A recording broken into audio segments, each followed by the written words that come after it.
મોજ તો આ લોકો જ કરે છે પણ વરસાદમાં સિમ્પલ નાવા નીકળી ગયા જોવો જ. વાત એમાં આવી છે, હું આવ્યો છું રાજકોટ થી સીધો માંગરોળ. બસમાં ઉતરીને જોયું તો ભાઈ થાંભલે ચડ્યા. થાંભલામાં જો કરંટ લાગ્યો તો ભાઈ કહે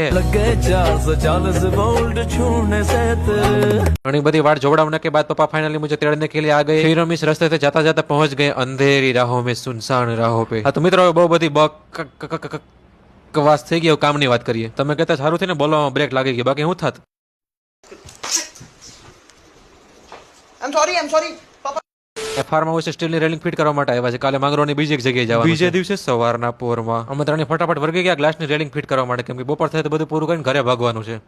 હા તો અહીં હોવાની સ્પીડમાં કામ કરીને અમે નીકળી ગયા લોજ મંદિર બાજુ આરામ કરવા માટે. તો મિત્રો અમે ત્રણે પહોંચી ગયા ફાઇનલી લોજ ગામમાં, જે સ્વામિનારાયણ ભગવાનનું મંદિર છે. બપોરે આરામ કરીને ત્યાંથી પરત પાછા નીકળી પણ ગયા. આખી ભામ વરસાદમાં પલળીને નાઈ ના આવ્યું મને જણાય છે. આ ટાઈમે હતી ગીરમાં 2-3 દિવસ ફૂલ વરસાદની આગાહી, અંધેરો એટલો બધો એને લાગે ઘડીક વારમાં આવવા જ મળશે વરસાદ. અમે વરસાદના પલળીને એક જગ્યાએ ઉભા રહી ગયા, પણ આ લોકો સાબુ શેમ્પુ લઈને વરસાદમાં નાવા નીકળી ગયા. ભાઈ મોજે મોજ છે ને રોજે રોજ છે આ લોકો. આનામાં શીખવા મળે કે નાની નાની